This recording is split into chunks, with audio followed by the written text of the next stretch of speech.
పైన చంద్రబాబు నాయుడు గారు, పవన్ కళ్యాణ్ గారు ఏమో మనిద్దరం మన 2 పార్టీలు వచ్చే 15 సంవత్సరాల పాటు చేతులు గట్టిగా పట్టుకొనే ఉండాలి. మనం విడిపోతే పడిపోతామని చెప్పి పదే పదే ఐక్యతా రాగం వాళ్ళిద్దరూ పాడుతూ ఉంటారు. క్షేత్రస్థాయిలో క్యాడరు నాయకత్వమేమో ఒకరికొకరు అవకాశం దొరికిన దగ్గర కొట్టుకుంటారు, తిట్టుకుంటారు, దొబ్బుకుంటారు, కొట్లాడుకుంటారు. వాళ్ళ మధ్య ఐక్యత ఏమాత్రం కనపరాదు. ఇందులో ముందు వరుసలో మాట్లాడుకోవాల్సింది పిఠాపురం. అక్కడ స్వయాన పవన్ కళ్యాణ్ గారే ప్రాతినిధ్యం వహిస్తూ ఉన్నారు. అటువైపు టీడీపీ నుంచి ఇన్ఛార్జ్గా ఎన్వీఎస్ఎన్ వర్మ ఆయన కూడా స్ట్రాంగ్గానే ఉన్నారు.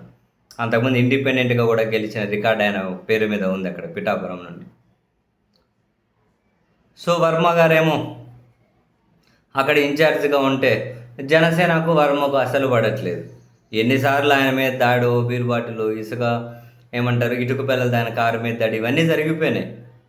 సరే, ఆయనకి ఎమ్మెల్సీ ఇస్తామన్నారు, నామినేటెడ్ పదవి ఇస్తామన్నారు, ఏమి ఇవ్వలేదు. కానీ తాజాగా కాకినాడలో 100 కోట్ల విలువైన భూమి, ఒక స్టార్ హోటల్ కోసం ప్రభుత్వ భూమి ఆయనకి ఇచ్చారు అని చెప్పి మనం ఉత్తర్వులు కూడా చూసాం. సో ఈ సమస్య పోయిందేమో అనుకున్నాం. కానీ తాజాగా ఈరోజు పిఠాపురంలో జనసేన టీడీపీ వాళ్ళ మధ్య గొడవ.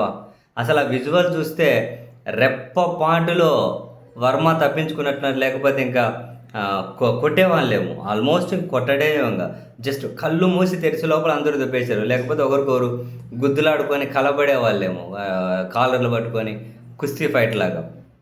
అటు జనసేన వాళ్ళు, ఇటు టీడీపీ.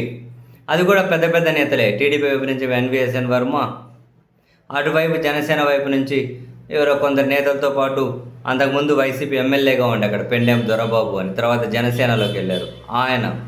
ఆ దొరబాబు గారు అయితే వర్మ మీదకి ఏకంగా కొట్టేకే డైరెక్ట్గా ఇంక వీళ్ళు పట్టుకొని ఎవరికి ఇంక వర్మను చుట్టూ ఇట్లా రక్షణగా చేతులు ఇట్లా ముడిచేసుకున్నారు తెలుగుదేశం పార్టీలు, చేతులు ఇట్లా ప్రొటెక్షన్కి. ఇంకా టీడీపీ వాళ్ళు, జనసేన వాళ్ళు దోపుకొని రణరంగాన్ని తలపిస్తూ ఉంది. ఎందుకంట ఏదో ఒక ప్రభుత్వ కార్యక్రమం అంట. అసలు ముఖ్యమంత్రి గారి ఫోటోనే లేదంట అక్కడ, చంద్రబాబు నాయుడు గారి ఫోటోనే లేదట. మొత్తం పవన్ కళ్యాణ్ గారి ఫోటోల మీదే ప్రభుత్వ కార్యక్రమం నడుస్తూ ఉందట. సో వర్మ వచ్చి అధికారులను ఏదో క్లారిటీ అడుగుతున్నారు, ఏంటిది సీఎం గారి ఫోటో లేకుండా కార్యక్రమం ఏంటి అని. ఇంకా అటువైపు జనసేన వాళ్ళు ఎగబడ్డారు. 2 సెకండ్లు ఇంకా ఎక్కడి వాళ్ళు అక్కడే ఉంటే వర్మకు అదే సీరియస్లీ ఇంకా దెబ్బలు పడేటివి. అట్లుంది పరిస్థితి. అంటే దెబ్బలు పడేటువంటి వీళ్ళు కొట్టేవాళ్ళు, వాళ్ళు కొట్టేవాళ్ళు, మొత్తం మీద కలపడేవాళ్ళు. జస్ట్ రెప్పది మూసి తెరిసే లోపల ఇడిపించారు, దూరం దూరం జరుపుకుంటూ పోయారు. అయ్యో, నిజంగా ఇంక వర్మకు 100 కోట్లు విలువ చేసి ఆడ భూమి ఇచ్చేసాం కదా, ఆయన పని అయిపోయింది కదా, మళ్ళీ ఇక్కడికి వచ్చి రాజకీయంగా వేలు పెట్టడమైందని జనసేన వాళ్ళు అనుకుంటున్నారేమో. కానీ రాజకీయాలు అలాంటివి ఉండవు కదా. రాజకీయాలు ఎప్పుడు 2 నెలల 4 ఉండదు.